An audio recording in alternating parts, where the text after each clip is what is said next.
This message comes from Jackson. Taxes aren't something you can only think about once a year. With investments, planning for tax day is year-round. Fortunately, Jackson offers tax-efficient products. Visit jackson.com for more information on how our products can make your tax bill a little bit less painful. Jackson is short for Jackson Financial Incorporated, Jackson National Life Insurance Company, Lansing, Michigan, and Jackson National Life Insurance Company of New York, Purchase, New York. Taking care of your eyes shouldn't be a hassle. That's why Warby Parker is a one-stop shop for all your vision needs. Our prescription glasses and sunglasses are expertly crafted and unexpectedly affordable. Stop by a nearby store or use our app to virtually try on frames and get personalized recommendations. Did we mention we offer eye exams and take vision insurance too? For everything you need to see, head to your nearest Warby Parker store or visit warbyparker.com today. That's warbyparker.com. Hello and welcome back to the Psych Legal Pop Podcast. This is a podcast where we talk about popular culture through the lens of an attorney and a therapist. I'm the therapist, Tess Brigham. And I'm Brooke Brigham. I'm the attorney. So today we are continuing on our Sister Wives Rewatch Rewind. So today we're going to be talking about Sister Wives Season 1, Episodes 2 and 3. And then we're going to talk about gossip. What's the latest? What's happening in the world of Sister Wives? Always something happening. Yes, it's very exciting. So let's just get started. Season 1, Episode 2. Courting a fourth wife. Yeah, it's getting good. Yeah. So it starts off with Christine is going to look for baby things with Meri and Janelle. And Meri is saying, you know, she's always been open to new wives. But then Christine says she didn't want another wife, as this has been, you know, everyone's been talking about this since all of this. And she said, she didn't feel like he had enough time for her. Yeah. So how's he going to have enough time for another wife? Yes. Yeah, exactly. He doesn't. No, he Short doesn't. answer. He didn't. He doesn't. And it's so fascinating. I mean, I think this is why Sister Wives has exploded so much is that, yes, all the wives are now leaving him, and that's really interesting. But it's just, we have these records. Yeah. And we're able to go back in time and look and see, like, see, yeah. right there. Well, you know, and when you're watching these things, I always wonder to myself, okay, well, were you just saying these things to make yourselves look good on TV? Because, you know, really their motivation for doing the show was that they wanted America to see that, you know, they're just regular people. Just because they're polygamous, you know, they're good people. They're just like you and me. Mm-hmm. And so I felt like they were really, really covering up a lot of issues. Yeah. That now just the lid is off the pot. It's just exploded. Well, yeah. I mean, that was the whole reason. And I think why they signed up to do the show and what the producers wanted to do, which is we want to show this family that is a polygamous family, but they're not wearing the dresses and the hair, right. What we see with Warren and Jeff's, you know, they're just regular folk. And every time the women talk about being a sister wife and what does that mean and how does it affect you, it's always from this really uber positive place, but there's some cracks. There's some cracks. But Christine was the only one that really talked about the emotional part. Like Janelle never talked about it. Meri you could see glimpses of. Yeah. But Janelle, very stoic. But Christine was the one that was really struggling. Yeah, no, she's the truth teller. And yeah, Janelle is just totally stoic. Meri, I have to say, Meri has glimpses of letting stuff out. Yep. And I don't know if it's in this episode or the next one when we get to it. There's a part where she just breaks down crying. And I'm like, wait a minute, what happened? Yeah. Like 2 minutes ago, you were telling us how wonderful this was. And now you're crying, saying that, you know, sometimes you don't know if you can stay. Like, what is happening? Yeah. I mean, it's a roller coaster watching these old episodes. It is. You're like, what is happening? It is. But yeah, they're like these. And they're not in order. Did you catch? There was one thing. There was an editing. There was an editing thing. Robyn's birthday party. Yes. Robyn. So in the second episode that we watched, episode 3, there was a birthday party that they were all throwing for Robyn. This was the saddest thing I've ever heard. Robyn said this was the best birthday she had had since she was a kid. Yeah. I'm like, oh God, you you have not had. Yeah, because it was just a home party with a homemade cake. It seemed like an awful. I think most kids would have been like, oh God, this is my party. But anyway, we see Meri with really long hair. But the whole other time, everything else we've seen with her, she had short hair. Yeah, so they must have pre-filmed that. And then, because she cut her hair right before the first episode where they are introducing all the wives. And then she has that short hair. I wonder why she cut it. You know, that was very dramatic. And you know how whenever I don't know, I've done this many times when I'm having a personal crisis, I'll cut my hair. Yes. Or you see women that are like dyeing it. Yeah. And doing all these crazy you get bangs. Yes. Yes. No, I thought the exact same thing. I said, something's going on. Yeah. That's huge. That was long hair she had. Hair. You know, and she'd had that her whole life. Yeah. Yeah. It was interesting. And then there was the episode, literally, I think it's this one or the next one, where she's crying about she doesn't know if she even wants to be doing this thing with Robyn. Oy. Oh my goodness. Okay. So, Meri and Kody tell the story of how they met Robyn, which is they went to a house of a friend of theirs and Robyn was there. She was the cousin of someone. And then Reba. And then Meri mentions, oh, I thought there was like a spark between Robyn and Kody, so I told him to go dance with her. And this is where I think they get things a little mixed up because there's always been, I can't remember. God, we read that book and I can't even remember it now, the Sister Wives book. But there's sort of like these two tales that they tell of meeting Robyn through Reba and this haphazard, like we're just bebopping over there and you're here.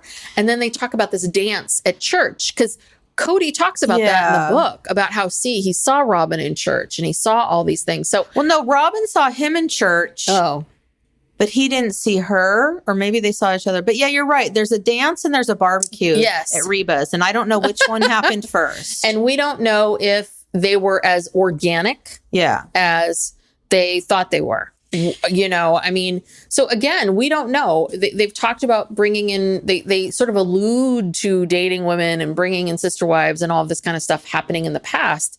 But that was a long time ago. Yeah. Like since Christine came into the family, 16 years before, there's never been any talk of them, actively. But that's what they mentioned that. Someone mentions it. Kody or Meri mentions, there were some other people, didn't go anywhere. It was short-lived. It was this, it was that. So this is what I wonder. I wonder if, not necessarily for the show, but I wonder if they were I wonder if Kody and Meri were always kind of like, this is Meri's way of staying close to Kody. We're always kind of hunting a little bit. And like what about her? There was their little thing. Yeah. And I think that it was always, this is all speculation, allegedly. I think it was their thing. I think it tied them together. I think that it was something that they did. And then when Robyn came along, I think Meri's like, isn't this fun? Isn't this great? We met this woman and then Kody's really falling in love with her. And that's when Meri starts to freak out. When we learned about that in the book. Yeah, because at first it was the three of them all hanging out. Then it was just Robyn and Kody hanging out and they started getting more serious. And that's probably when Meri cut her hair. Yeah.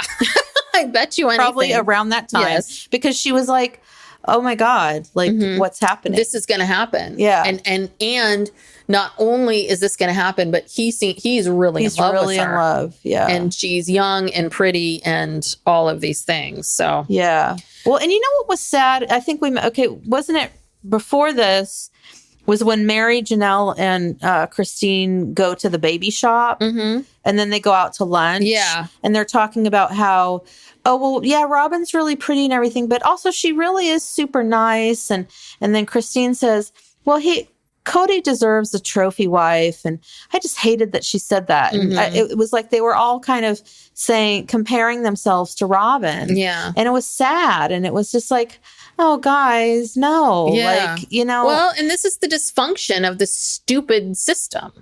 Like, this is the problem.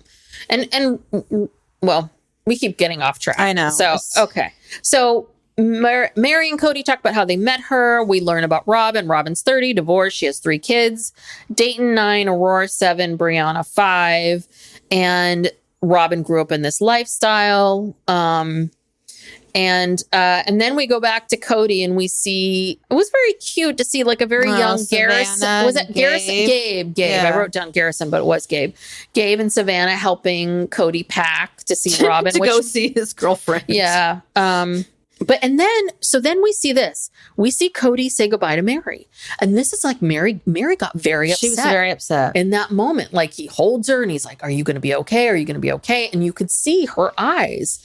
And that's the thing is that these are these moments. I didn't even pick this up the first time I watched this show. Mm-hmm. I was just like, oh, wait a second.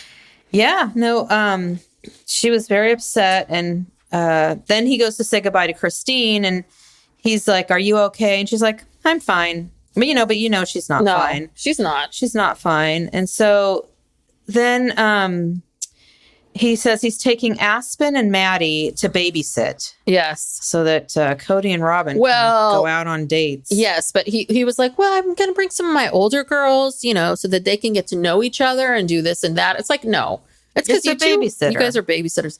But Christine in one of the confessionals does mention when Kody was going to say goodbye to her. She did say, you can't leave me. You can't leave your family.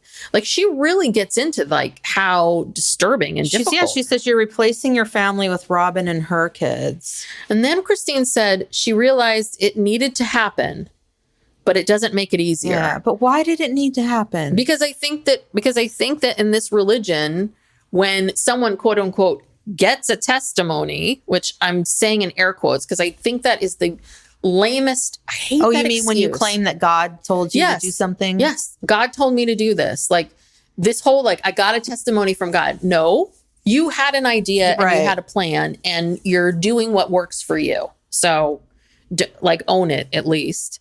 And then, and then Janelle says something that's crazy. Kody is very balanced with his time, making sure everyone gets their needs met. And so this is the thing. I don't think Janelle has a lot of needs. No. I think she sees Kody once a week and she's like, yeah, he balances time. This is great. Once a week I see him.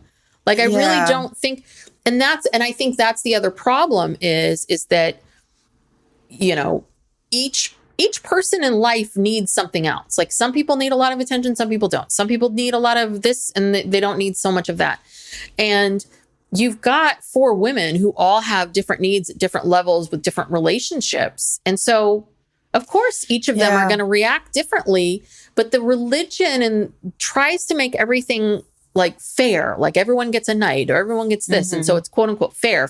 Everything's fair. It's like, well, that's not how human beings work. No. Anyway. So Kody talks about Meri and Robyn bonding, connecting. Meri felt a connection.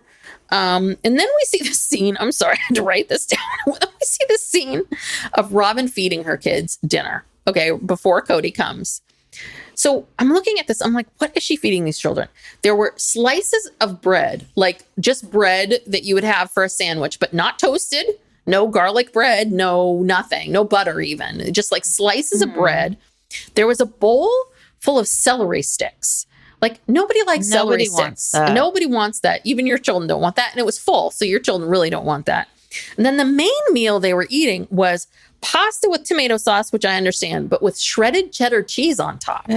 It looked disgusting. How did I miss that? I must have been writing notes and missed that. Because all of a sudden, you know what it was? I saw the bread and I'm like, wait. And I had to pause. I'm like, wait, what is that? Like, who puts just like some Wonder Bread? And but not no toasted, no butter, no rolls, no nothing. I was just kind of so weird. Anyway, I just thought that looked like the grossest meal ever. Yeah. So and then one of my favorite scenes was this. She's taking her kids to the park before Kody gets there. And the kids want to bring their bikes. And she says, no bikes. And they're all kind of melting down. They don't want to get in the car. And so Robyn says, the cool thing about polygamy is you got people all over you mothering your kids, even Kody, all helping you out. And it's like, again, are you doing this for the babysitting? Like, yeah. Which is interesting because But she's not. But she never she never let any of them take care. I think when she actually got in the family, she was like, "Oh, I don't really want that. I'll just hire a nanny." So then we see Christine. She's rearranging furniture because Truly has to be in their room because they don't have any other room. And then they go out to lunch. Well, wait, we need to talk about Christine's room. Oh, okay. I didn't pause this. I was just watching them move furniture. Well, I just thought it was, I mean, I don't know. Her basement down there is really sad. Yeah, it is. Her room is very small. It is small. And she had a gun safe in there. Did you see Hunter taking the gun safe out with a dolly? No, I don't even know what a gun safe is. Like, I mean, it's a safe for guns. Yeah, I know, but I don't think I've never known anyone who's had a gun safe. I've only seen it on TV. Okay, I've never seen it. Does it just look like a normal safe? Yeah, I mean, it's bigger. Like if you have long guns, because like it was tall. It was probably like this. It's like the size of a dresser, or it could be even bigger. Like remember the Tom and Pammy. Tom and Pam. Yeah, that big safe. That big safe that was like the size of a refrigerator. But yeah, I think that's what it was. It was a gun safe that Hunter was moving out of her room. So Kody's storing his guns in poor Christine's basement bedroom. You can't do that in the garage or anything. Yeah. And then they had like this huge armoire that served no purpose. Yeah, it was big. It made it really dark. Yeah, and Meri just moved that thing like it was nothing. She moves furniture like it's nothing. She literally just picks it up and moves it by herself. And then Christine has no bed headboard or bed frame or anything. It's just that mattress she said she gave birth to multiple kids on with a brown bedspread. Yeah, the bedspread, everything looked really like so dark. It was either brown or purple, dark purple, burgundy or something. Yeah. It was just, her. It did look sad. Well, and that's because the windows are way up high because she's in the goddamn, she's in underground. The basement. She's subterranean. Yes. Anyway, that just really bothered me. I had to stop and hone in on what was happening there. Anyway, go ahead. Yes, no, they're rearranged the furniture. They go to lunch. And then this is where they talk about Christine, talks about how Robyn is pretty and really cute and jealous about how sweet she has a sweet kind of companion side. And this is where I had an aha moment that maybe everybody else has had. And it just took me a while to get there. But what I think, and I think this is what's really hard for Christine, is that Christine is sort of, I think she sees a bit of herself in Robyn. And I think not so much like with her life story, but I think that Christine's role has always been to be the light and joy and fun and silly. And I think she sees Kody with this new person who is also light. I mean, she's not really, but light and fun. It seems like Christine and Robyn have the most similar personalities, and they both fulfill a certain role with Kody. And that's the sense that I got when she was talking about it, like talking about how, how Kody is with her and what that relationship is. I think that Christine's always the one that made him laugh. Christine's always the one, Yeah, because she said her relationship with him used to be great, used to be really easy. I don't know if I really believe that, like given all, given all the stuff that we've heard, that's kind of a lot of bullshit. But I think that what would happen is that I think Janelle, is like, fuck around and find out, right? She's that kind of person, like, whatever, forget you. And I think Meri, as we're learning now, has been a little distant and had her own issues. I think Janelle and Meri are a lot tougher. So I think Christine, I think he when he needed softness, I think he went to Christine. Right. And I think Christine felt that. And I think they laughed and joked and had a lot more intimacy than we see. And I think when Robyn came around, it was like, well, I don't need Christine for this anymore. Right. Well, another thing that they were talking about when they were rearranging Christine's furniture was they said that they all get along really well now because they worked through all of their issues. And I'm like, well, that's a lie. Yeah, that is a lie. It's more of that presentation. We're going to present this way. I mean, they really laid it on thick. Yeah. Well, then Kody says something about like, everything's a balance. You have to find your own happiness and being sensitive to the other mothers and wives. Why did I write that down? That doesn't sound like something Kody I know. would say. I don't know what. You sure that was Kody? Yeah, I don't know. This was this whole thing, I think, when I was trying to, this whole balance thing, just the way that, and we hear Robyn say it later, but like, just the way they sell this whole, They're thing. trying to make it. And he's trying to sell himself. Like he has the emotional intelligence and the capability to do this and handle all this. Yeah. Which he doesn't. Yeah. But he's trying to, tell that to America. Well, and then Christine in the confessional says she felt really out of the loop because she hadn't met Robyn until 3 to 4 weeks after Meri and Kody. So I can imagine Christine, it was also creating all this anxiety for her. She's pregnant. I don't know if she was pregnant at the time. I think she was like a few months pregnant. But learning like, wait, what? My whole life is going to get thrown up. And I think that Kody and Meri came back, started talking about her. And it got her anxious. She said she felt horrible, like what's happening. She felt like she lost her best friend. Yeah. And then Kody then makes it about him. And he says, when I first started courting Robyn, I was going through some difficult times. And he was sobbing. He didn't know what was wrong. And his heart was breaking into a million pieces. And then Christine said, well, you're lovesick. Which, okay. But I mean, he just so quickly turned it around and made it about him. Yeah. Like, oh God, this is so hard for me. Yeah. Really? It's not like Robyn's broke up with you or is rejecting you. She's dying to come and, join your family. What are you heartsick about? No, he's heartsick about the fact that he knows, honestly, you want to know what I think? I think that he's heartsick because he knows he really loves this woman and loves her in a way that he really didn't feel for these other women. That this is something that's new. Because he technically is saying, like, I'm, courting a fourth wife. This is my fourth wife. Like, this shouldn't feel new to you. But he was lovesick like a teenager. Like he never felt that before. Yeah, like he never felt. Again, alleged. This is just my theory. But, and I think that that's what Christine saw. And that's what we're seeing now in season 17, right? Where Christine's like very clear to everybody. No, he found his soulmate in Robyn. Like, they're meant to be together. I got to get out. Like, I got to stop trying to make this work. So, but this is then when, who said this? That the lifestyle rubs off all of your rough spots. You become a better person. I think this was Robyn. And again, this is Robyn selling, this is this whole sell, which is, it really challenges you. You don't, it helps you with jealousy. It doesn't, it does this, it does that. And it makes you a better person. And it's like, so basically, it just makes you a better person because you can withstand watching your husband with another person. Yeah, like that makes you a better person. Yeah. That just is just so you should be able to tolerate pain. Like, she says that the 3 wives made Kody the great man that he is. He wouldn't be that great if it weren't for them. Like, they broke him in, basically. Yeah. And Kody's her soulmate. Yes, her soulmate. He's everything on her list of things that she wanted. Yes.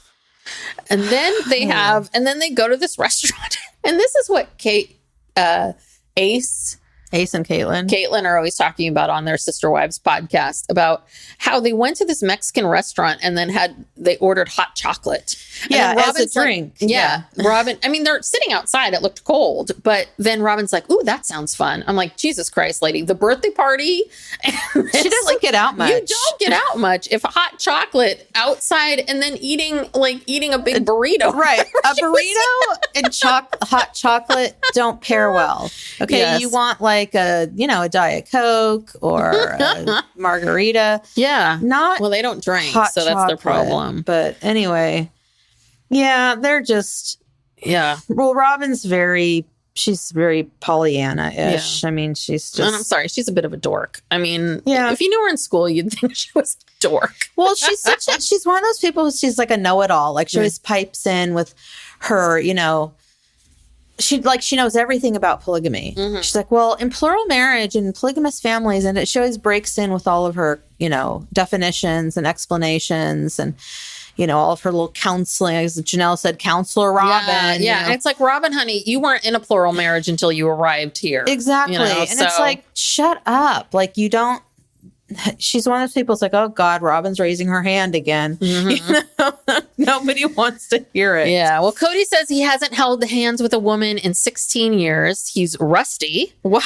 He hasn't held anybody's hand? Yeah. So apparently, well, anyone knew, I guess. And then God. Cody gives Robyn a string that at first when I remember them talking about this, and then you see the string, I'm like, so literally it was a string from her shirt that she just like rolled it, like Madison was making it. And well, I think Cody it's said, like, you know how they make the like friendship bracelet? It's like the same stuff they make friendship bracelets out. It's that embroidery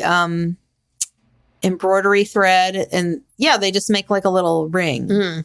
Well, the ring did not look like impressive. in junior high. I don't know why Madison's making, but anyway. But Cody gives it to Robyn, and and then Robyn thinks it's great.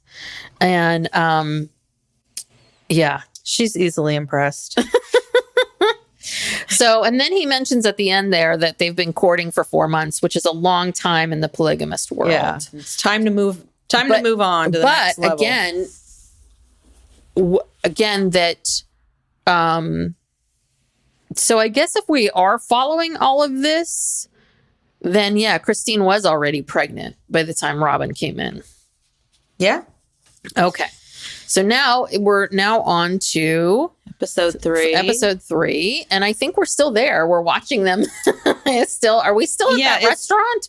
No. Well, this is Wives on the Move.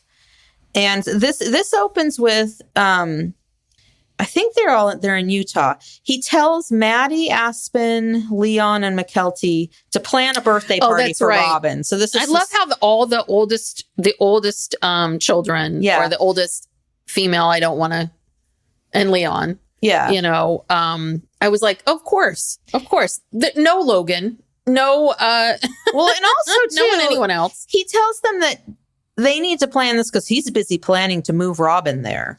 You know, he can't be bothered with this birthday party. Mm-hmm. And so then the girls all start talking. They say that Maddie says that she first met Robyn after she came home from Wyoming. So, you know, how the kids, they'd always send them to Wyoming in the summer. She comes home from Wyoming and she said there was this person there at her house. And her mom had warned her that dad has a friend over. Mm-hmm. And then they learned that she was single and only 30. And so then it started clicking in like, okay, well, this is a potential whatever. But I thought that was really shitty that they just show up. They didn't talk to them, really tell them, oh, dad has a friend over. Like, this sounds familiar. Yeah. So that's why I think there have been some other people. Yeah. I think that's why Maddie was able to recognize it so quickly. But this was the best. They were talking about how it's kind of weird because Robyn smelled a jacket of Cody's and said, I miss your father. And that really weirded. That is weird. I think, did it weird out Maddie or Mykelti? Mykelti. It was Mykelti. And I just wrote down, yes, Mykelti. That's weird. I'm with you. Yeah, because that is weird. Yeah, because Maddie said, I'm glad he didn't get an 18-year-old. They were saying, well, I guess it's not that weird. And then Mykelti's like, well, that was really weird when I was wearing dad's jacket. And she told me, you know, she missed him. And that was weird. Yeah. And then Mykelti, she had this weird Carol Brady hairdo. Yeah, it was a little odd, very out of character. Yeah. But I'm trying to think about, the year was like 2010. I mean, because it looked kind of like the Rachel. Yeah. You know, it's almost like Utah. It took 15 years exactly to get to, and it was not even, oh my God, not even 15, like almost 20 years to get that. And it wasn't quite the Rachel. Yeah. Like it was but it felt a wannabe Rachel. Yes. Yeah.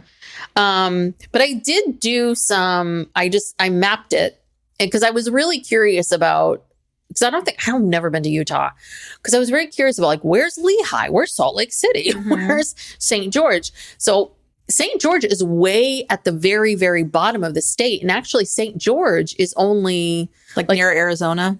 Well, it's actually, and it's very close to Las Vegas. It's like a few hours from Vegas. So now when I look at the map, I can see how they ended up in Vegas a little bit more, but like that is a haul because Lehi is all the way up north, right below right below Salt Lake City. And Salt Lake City is at the very top of the state. I mean, it's basically, I was like, oh God, that is a drive. Yeah. That's a lot. 5 hours, 300 miles or something. Anyway, I just had to, I always have to do that because I got to figure out spaces and where things are. Even with Extreme Sisters, I'm like, where's Gig Harbor? Which actually looks really nice. Where is that? So you know what it is? It is, Gig Harbor is, it's not far from Seattle, but it's like up there, right? They have all those islands, Bainbridge Island, Mercer Island, right? And so it's kind of like it's another one of these islands that jets out because it just, every time they showed it, it looked so cute and quaint there. I was like, where are these women living? I'm like, I think it would be nice up there in Gig Harbor. Because remember in the first season, they would go out into the woods a lot. Yeah. They were always out in the woods. Yeah, no, really it's pretty. way up in that, it's hard to describe, but Washington's very rural. People don't realize this. And so Seattle's right at the very west of that. And so it's almost kind of like if you have to drive down a little bit and then drive back up, but it's like this little island that's, It sounds cute. It is. Anyway, so now we're at Robyn's very sad birthday party. I'm sorry. And was the cake It looked homemade. Well, yeah, but I can understand that. But it's like, it was one of those cakes that people make in those big pans. Like it wasn't even like the rounds that you like tap out. And, well, they got to work with what they got. Yeah, I know. I don't think they got so much going on. They haven't gotten their first check for the show yet. No. They're kind of scraping by. But yeah, and there was a bunch of random people at the party who I couldn't tell. I don't know if they were like Robyn's family. Oh, but this is good. So Robyn talks about how she was married before, but they never took on another wife, and it was a very difficult marriage. And then Christine talks about how she learned that Robyn and Kody when they got engaged, that they kissed. They sealed it with a kiss, and that they kissed more than once. Yeah, I'll tell you that. Yeah, I think that was the first kiss, but she said it was devastating. And then Robyn learns that Christine was upset. And then Robyn starts crying. And I've really been going in and looking at Robyn. Yes. And I wanted to ask you about this. Yes. So then Robyn got upset. And I'm looking at her eyes and I'm like, again, that's why when Meri got upset, it was so different than when Robyn got upset. Like her eyes seemed to be slightly watery, but there were no tears. Right. And I don't know, maybe it's me. I've become in my old age like an easy crier, like everything. And especially if it's got something to do with my child or Layla, I get very upset and I start bawling. And it's kind of like, you can't be this can't be that upsetting to you if you can't muster a tear or two. And it passes very quickly. And see, this is the thing. Like, I feel like there's got to be something psychological behind this thing. I feel she does it on purpose. I feel when she either does it in situations like this where she's uncomfortable, like somehow some focus has been shifted to her. And so she does this. She pretends like she's crying. She's not really crying. She sort of scrunches up her face. No tears come out. And none of the other symptoms of crying. You know what I mean? There's other. Yeah, no runny nose. No runny nose, no red face, no it's just nothing. It's just she kind of scrunches up her face and pretends like she can't talk and waits for this moment to pass. And then she just distracts everybody. Yeah. And then they move on. And so she either does it like that. I think it's very manipulative. Or she does it where she's like, there was one part in here where she was talking about how much she just loves Madison. Madison is so great. And she did it again. She did her fake cry thing, just thinking about Madison. And it's like, look, lady, you barely know this girl. She's come to your house to babysit your kids a few times. You really don't know her. She doesn't want to be there. She's forced to be there. You guys aren't close. And she's acting like she's getting emotional about Madison, but she doesn't look emotional. And then it just passes. She literally does that fake cry for about 5-10 seconds. And then she's just back to normal. What is that? That is something that is, like I said, I think it's a defense mechanism of some sort, or I don't know, but it just bugs me every time I see it, because now it's so noticeable. Yeah.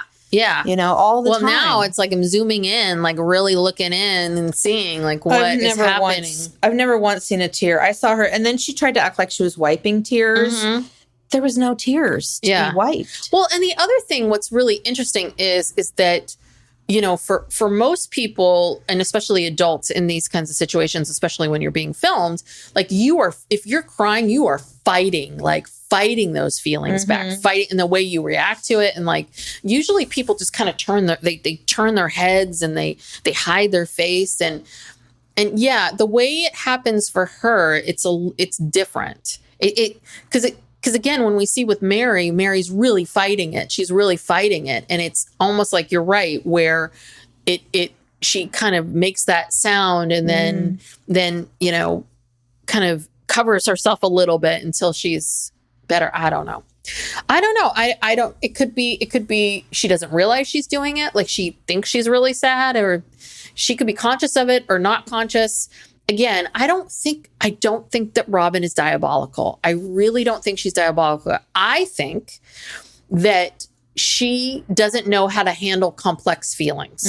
That would be my 2 cents. Like, I think that this is a very complex situation, and Robyn only wants to feel good things. And so when these things come up that are difficult and I mean, technically, Robyn, if you are Miss Polygamist, then you did just kiss a married man. And if this goes against all of your stuff, then you did do something wrong. Yeah. You know, but it becomes this thing of like, oh, well, he just kissed me and it was done. And then that's where she wanted it to end. She doesn't want to be confronted with her doing anything wrong, her being in the wrong in any way, shape, or form. So, and I think it's that, and just not wanting to have a lot of complex, like, it's too tough. I think she really wants to, of all of them, I feel like she's the one who wants to be the perfect polygamist. She wants to be the perfect, whatever their offshoot of, their church is called or whatever. I mean, she seems to me very religious. I think out of all of them, she really, and I think that when she feels like she's not being portrayed or seen as like this perfect polygamist and doing everything right and being perfect, that it overwhelms her. Yeah, and that's when she does that fake thing, because it's not really crying; it's just deflecting. Yeah. It's really deflecting, because no one's going to confront her if she looks like she's in tears. And that's one tactic that people use that drive me crazy. Because then you're the asshole for like yelling or being mad at the crying person. But it is very childlike, right? Because when we're young, right, when we're confronted with things, we cry. It's a very typical thing.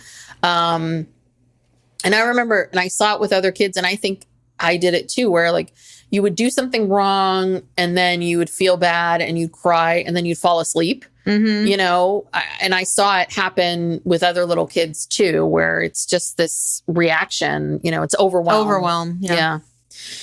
Well, anyway, where were we? Yes.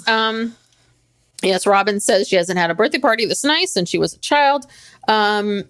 Christine thinks Kody was spending too much time going down to see Robyn. She feels like it's tearing them apart. I mean, every time you turn around, Christine is like, hello, no, I don't like this. Well, and Meri said the same thing. She said it's hard because she wonders, is he going to give her the attention that he's giving to Robyn? Yes. And it's funny, the whole time, well, during this whole episode, all their couch filming, Kody was very silent and uncomfortable. He really didn't say anything, because they were saying some serious stuff, and he just looked really annoyed when Meri and Christine were saying these things.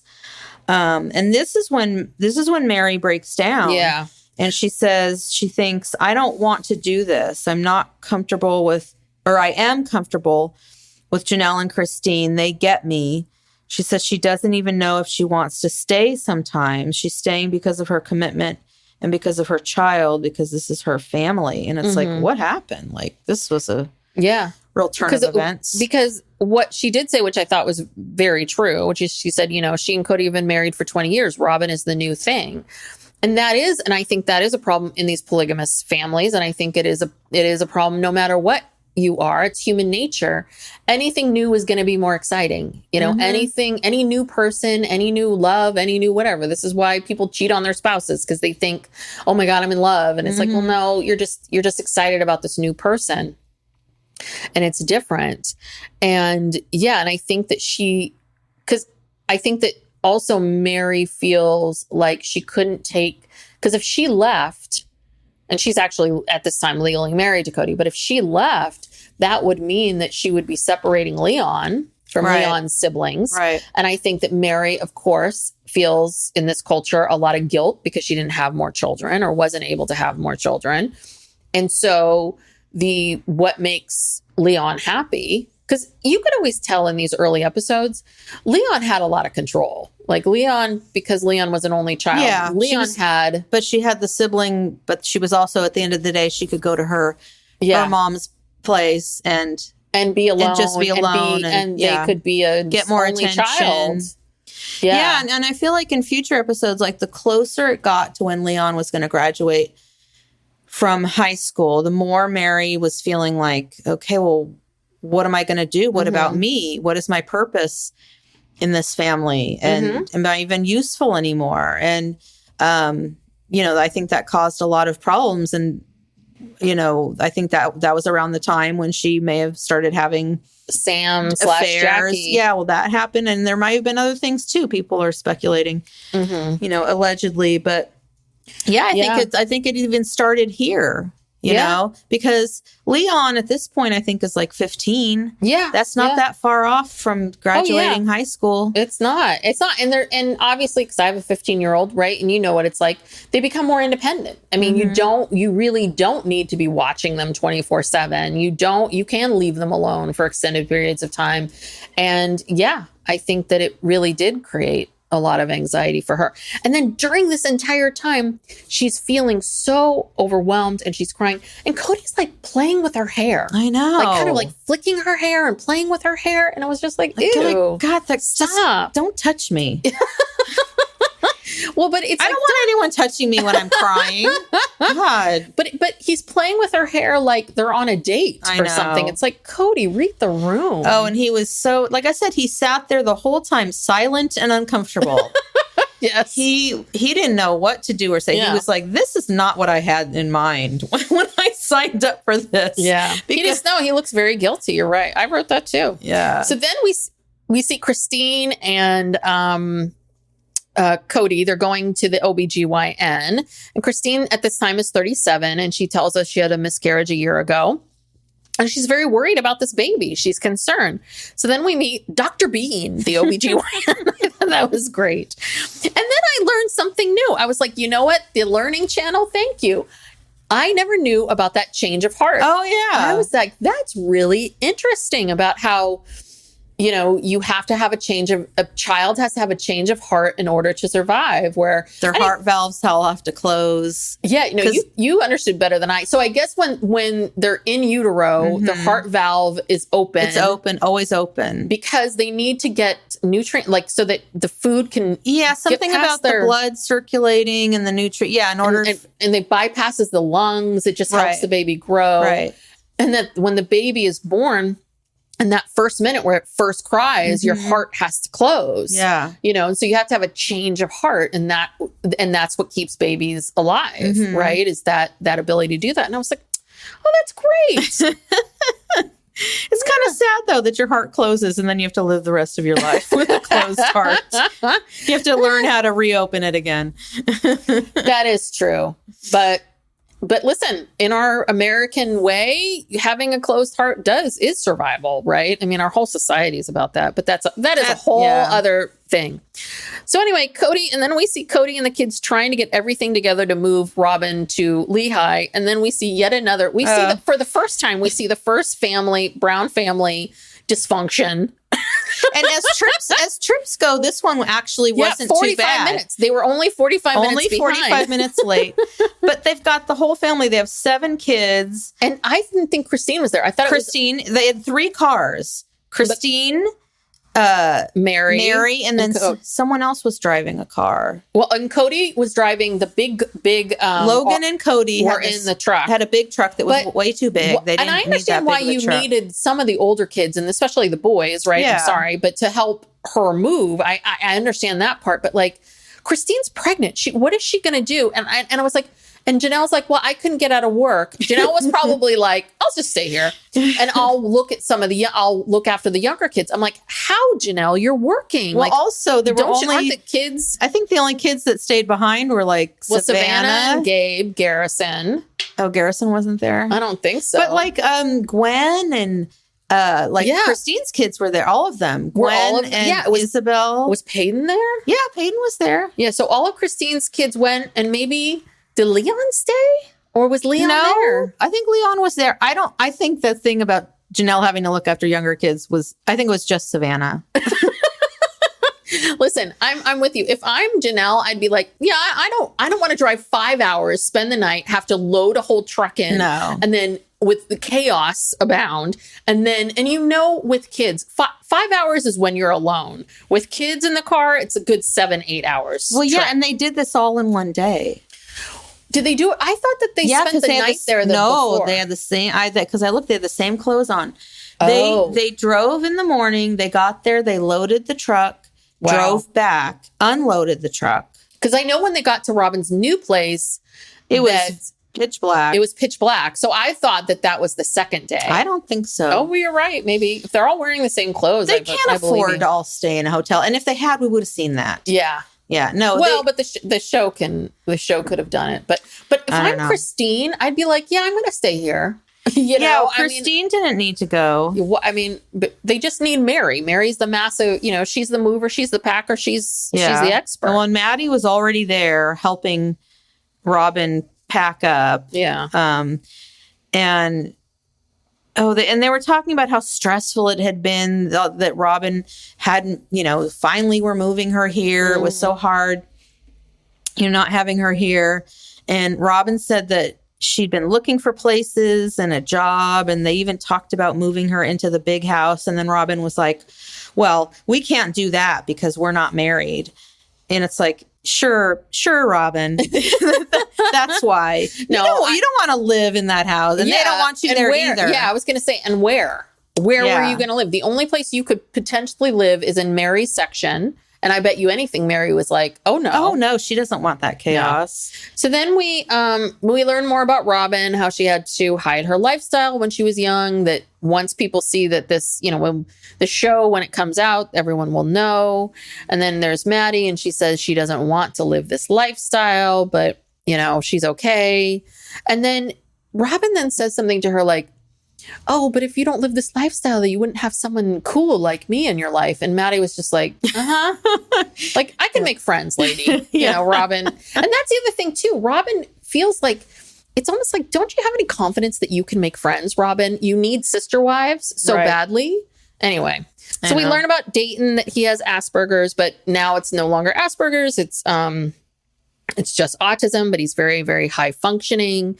And she's worried about him. And I cannot imagine Dayton with being neurodivergent, how much this kid has gone through. Yeah. Right. Like, and he's the oldest, so he's seen everything. Like Brianna has no memories of her dad, like she has no memories of them being together, but Dayton probably does. And then, you have this dad, and then the dad's gone, your parents are divorced. And then all of a sudden your mom shows up with this family of 18. And you have a new dad and you're calling him dad. Yeah. Well, at least Dayton, he's the one kid of Robyn's that I really like. Yeah. And I feel like Dayton is the one who's like, yeah, okay, I'm going to, slow roll this a little bit. And you're like, good, Dayton, have boundaries. Yeah. But Aurora she's all in. That was the other thing. She said, oh, Aurora's her usual hyper self. I'm like, yeah, that girl's been crazy hyper forever. Yeah. And all in from day one. And you got to really wonder about that. Like, what has Robyn been saying to her? I don't know. Aurora, don't let Aurora near a cult, because she will be the first to join. She'll be the first one. Yeah. So Christine is worried about Robyn's kids, the move, adjusting to the new school, new life. Meri's the packing Nazi. you know, and then we see these last scenes of like the house is empty. Brianna has her fish in a bowl. And I'm kind of like, you guys, that's not going to travel well. And then Robyn talks about how she's been saving things for this part of her life, the good part. Yeah. And I was kind of like, you know me with the like now kind of stuff. It's like, you know, Robyn, yeah, I'm sure being divorced, I think it was probably very tough for her. And she talks about that, right? Where she, you know, I don't think she's college educated. So she gets divorced from her spouse. Yeah, she had some financial struggles. She had I'm sure. 3 kids. And then she's, you know, and we learn when they're trying to buy those houses in Vegas that she took on a bunch of debt from her husband and a bunch of stuff. So I think it was a stretch for her. I'm not discounting that it's been a rough couple years and she's feeling a lot better about things. But there is this feeling of kind of like Robyn doesn't seem happy unless she's, and maybe this is the religion and what the religion tells you, but it's almost kind of like, okay, good. Now I'm going to get into the celestial kingdom. Okay. Now I can live my life. I can check that off my list. Yeah. Yeah, I know. It gets really old because it's like, come on, Robyn, you're not the first, you know, single mom to, you know, have to raise 3 kids, having a hard time. It's like, okay, we get it, but you know, I don't know. So anyway, and then really burnt out on Robyn after these 2 episodes. All right. So let's move on to the gossip because I tried again, like I can never figure this out, but I did watch Gwendolyn's YouTube. I just watched a couple episodes and I thought it was really good. And it's, you know, I've always felt like Gwendolyn, she looks so different than everybody else. Like she looks just like Gabe though. They look like twins. I think. To put them next to each other, even though, maybe it's because those two look like their dad. Because Gwendolyn does say I look more like my dad than my mom. Yeah. But, I don't know. I thought it was, you know, she obviously was overwhelmed watching these things but she's obviously very pro her mother and I'm happy for her that she left and good for her and look how calm she is. And then, but I will say that she's not here to slam her father. I think, and she's answering viewers' questions about that saying like, yeah, my father has really struggled with some of his relationship. He's trying to rebuild them. You know, she's very fair to everybody and very, well, she's just speaking her truth. Yeah. But watching her speak her truth is like, oh, she's got a kind heart. Yeah. Well, one of the things so she was watching that, the episode. So this is season 17, kind of towards the end. There's an episode where Saul and Ari are coming home from their first day of school and Kody's all, you know, excited. And how was your day? And what did you do? And do you like your teacher? And, you know, he was like really, you know, caring about their day. And she says that she really doesn't have memories like that with her dad. And she said it was hard for her to see her dad be this great dad that she never had. And she kept saying, you know, I should be happy for them, but it hurts a lot to see that. And then she also implied that she's not allowed to have contact with Robyn's kids and doesn't really have contact with Robyn or Kody. Because this came up in an earlier, I don't know if it was her talking about it. I think it was her talking about it. Like one of the reasons why Robyn would never let Christine babysit or care for her kids, and she got a nanny instead, was because I don't think Robyn liked Christine's kids. I think she thought that like Garrison and Gwen and I don't know. Well, Garrison's not her kid though. Not Garrison. I'm sorry. Hayden. Okay. Hayden, Gwen. I think those two. I think because they're a little wild. Yeah. I think she didn't trust them around her kids. And, you know, Christine's household is like a little more chaotic, it seemed like. And, you know, her kids are more free range. And that's not Robyn. You know, Robyn is very, very controlling. Yes. And so she didn't want Christine taking care of her kids. And so that seems to be a theme. And then one of the viewers asked, I think it was when this had something to do with talking about Kody's anger. And someone asked if Kody was basically physically abusive towards the kids. And she said that yes, that she was spanked and left marks. Ooh. And that Kody used to scare them by throwing them in the air.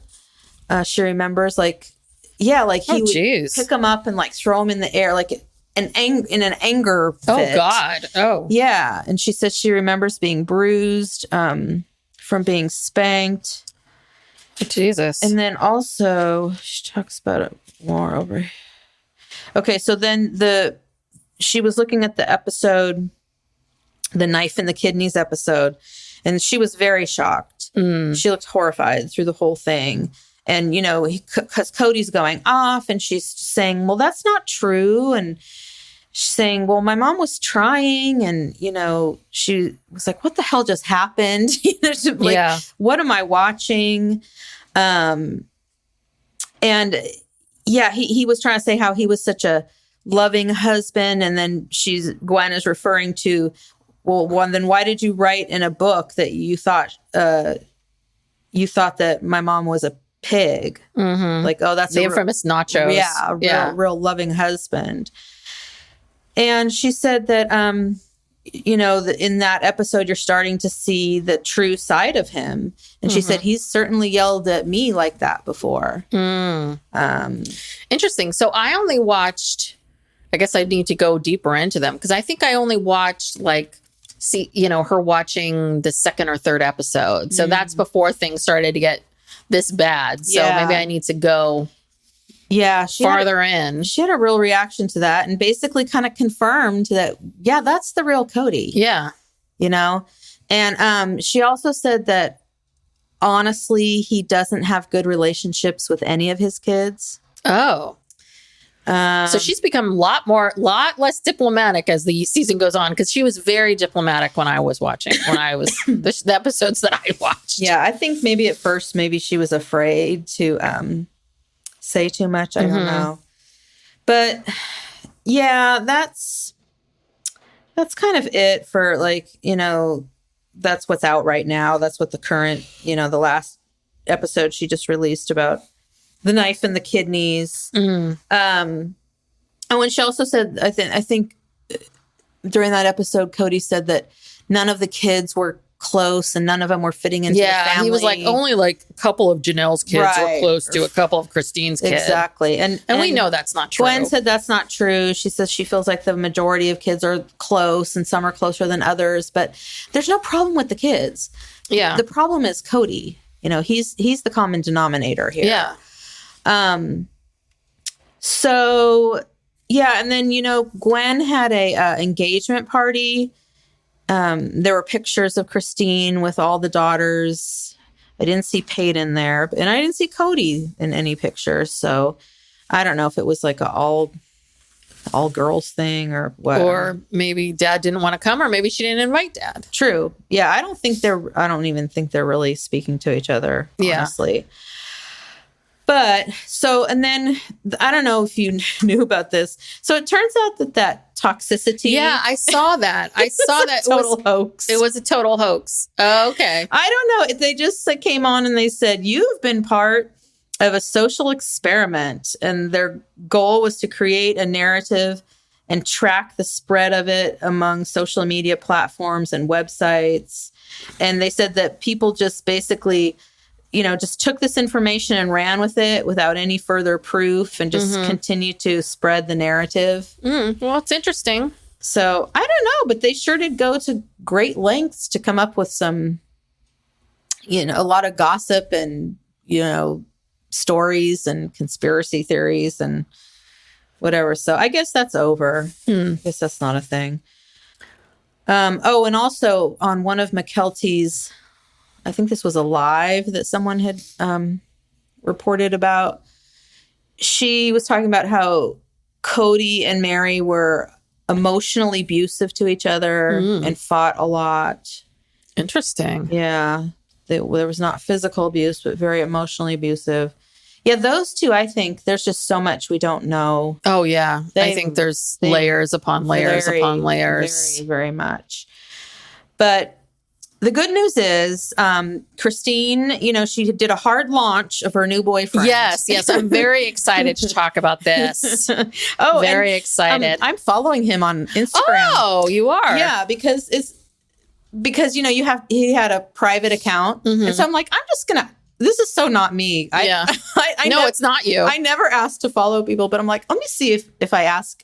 And I did. I requested to follow him and he accepted. So I'm following him. Oh, good. So, but anyway, anything he posts gets screenshot and put all over social media anyway. Yeah. So you really don't need to be following him. Well, and I heard someone say something about how, like, oh, how long has she been dating this guy? Now she's parading him around. And it's like, I was under the impression that they had been dating for a while and she just didn't share it with people. Right. No, people are like, oh, well, she just announced like a couple weeks ago that she was online dating. And it's like, no, she was leading in. Yeah. She clearly met him a long time ago and she realized at some point she's got to become public. Yes. So she did it gradually and it made it seem like it had just happened. But she probably could have drug it out a little bit longer, but she couldn't wait. But this was the best news, which was that I saw this on, if anybody is a fan of reality gays, they have with Jake, Anthony and Matt Marr,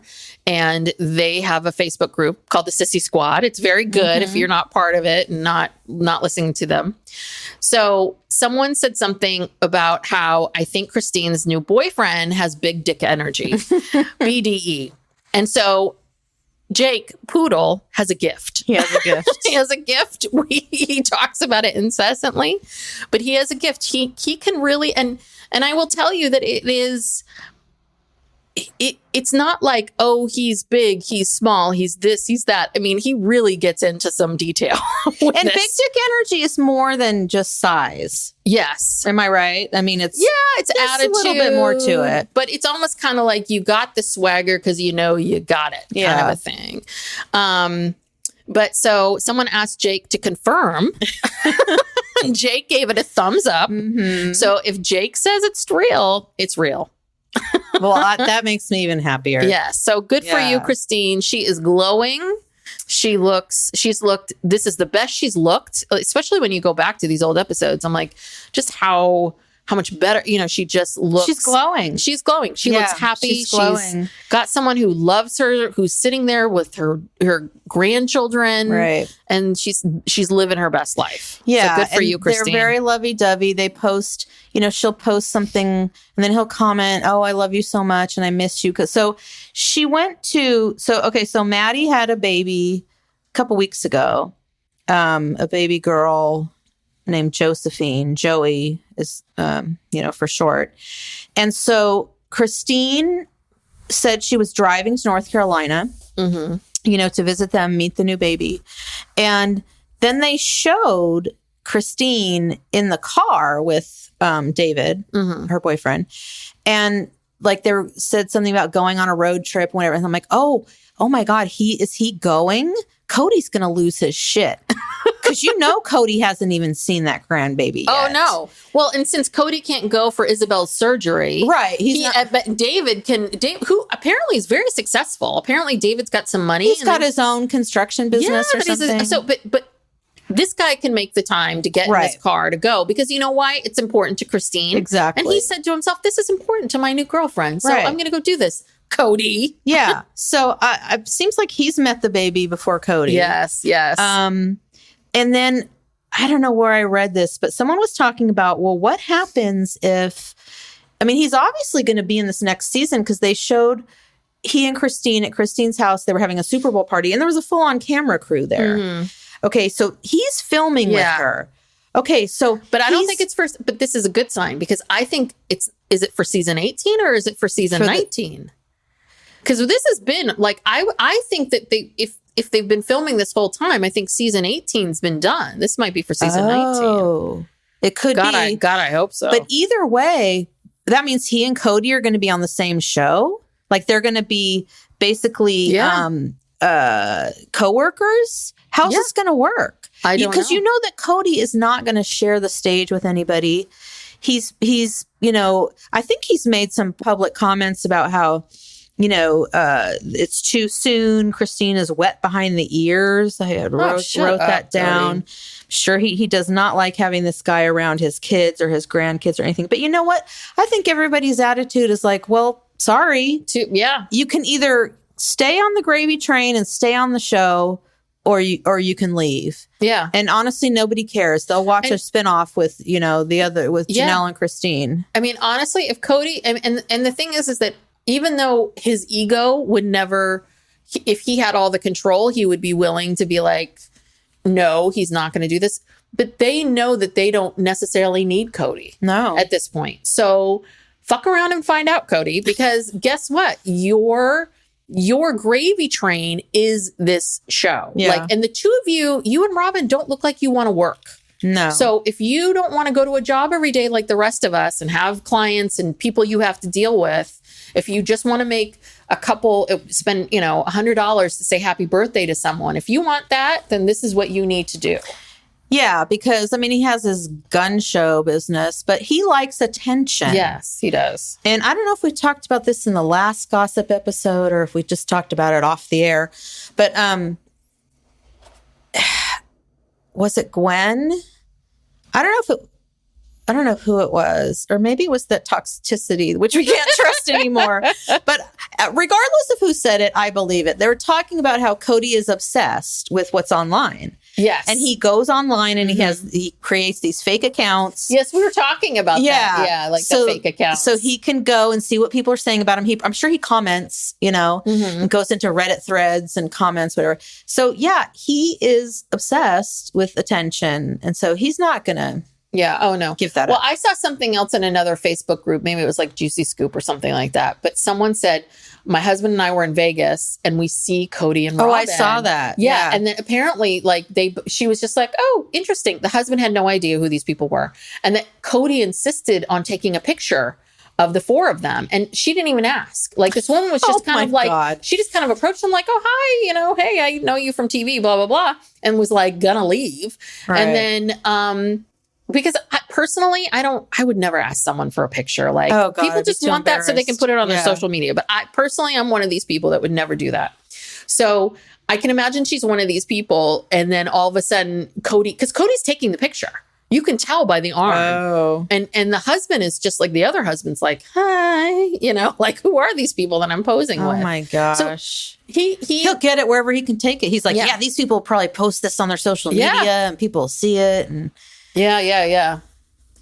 So, but the best, besides the big dick energy thing and, is all of just like Bernie after the 2021 inauguration, they are putting pictures of Kody hiding, lurking and all these photos of Christine and her new boyfriend. And I could see that forever. Oh, I could watch that all day. Yeah. And then they'll put, David's face over Cody's face in family photos, just like Robyn did with the dad putting her kids in with an old picture of Kody. What's the difference? But yeah. Oh, and then did you see? I love this. I didn't even realize the show was still on the air, but the old Roseanne show. It's now called The Connors. Yes, I heard about this too. Yeah. So Darlene is talking to her husband. They're talking about their budget, and he's saying, well, I only have so much money left and I can either allocate it to the electric bill or the cable bill. And she's like, cable? She's like, all of Cody's wives are leaving him. And I have to see that. It was great. So everybody, this is amazing. Like what a phenomenon this is. Yeah. I mean, have they made it to Saturday Night Live yet? I don't know. Have they done an SNL skit yet?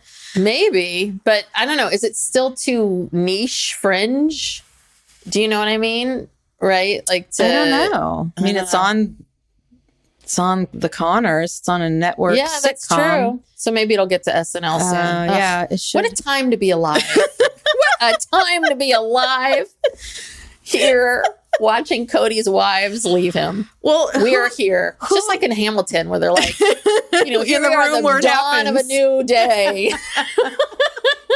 We're here for the birth of a nation. That's right. And here we are. Well, who knew that this boring ass show that was on for 10 years would just create so much happiness and be so delicious to watch. And the fact that you can go back and you have a record that you can study and you can pick apart and you can just obsess over. Yes. I mean, I was telling you, look, these last 2 episodes were 20 minutes. Yes. A piece. Okay. How many pages? 20 minutes. I have, I think the first one I had like 3 pages and the second one I had 4 pages. I mean, I just have pages of notes because I kept pausing it because everything they said was something that has now just been, blown out of the water, isn't true, full of shit, foreshadowing, whatever. Like the entire episode. Yeah. It's almost like, in high school where they make you study Shakespeare so you can learn about foreshadowing and all of those things. It's almost like they should just do Sister Wives. They should just have a class. On Sister Wives. I think it would be much more interesting than Shakespeare. A lot easier. A lot easier to understand and digest and understand the relationships for sure. We can compare different Shakespeare characters to Sister Wives. All right. Well, if we run out of material, that's where we're going. Yeah. All right. I think we need to wrap this up. So thank you so much. If you're still here listening, we appreciate it. Please subscribe, hit the subscribe button, and so that we're in your inbox feed every single twice a week. And please leave a 5-star review. And tell a friend or tell 2 friends. We really do appreciate the support. And I think that's it. We'll be back. We've got this. And then Thursday will be Extreme Sisters, season 2, episodes 4 and 5. And then we'll be back next Tuesday with more Sister Wives. All right. We'll see you then. Bye. Bye.